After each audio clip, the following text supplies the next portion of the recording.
Napansin niyo po ba na laging tinatanong kung ilang PSI o anong concrete strength ang kailangan bago magbigay ng presyo? Hindi po ito para pahirapan kayo.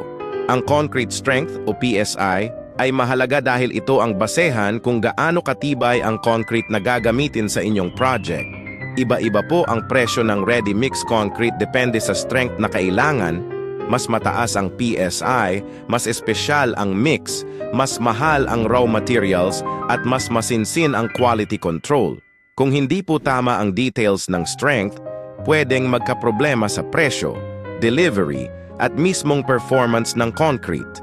Halimbawa, kung pangsahig lang pero ang na-quote ay pang high-rise, sayang po ang budget ninyo. Kung kulang sa lakas, delikado naman sa safety. Kaya hinihingi namin ang kumpletong project requirements, location, volume, target for date, at concrete strength para sigurado swak sa needs at budget ang quotation. Hindi po kami nagpapabagal, gusto lang po namin na magkaintindihan at maayos ang delivery ng tamang concrete para sa inyong project. Para smooth at walang abala, send nyo po ang details ninyo sa amin.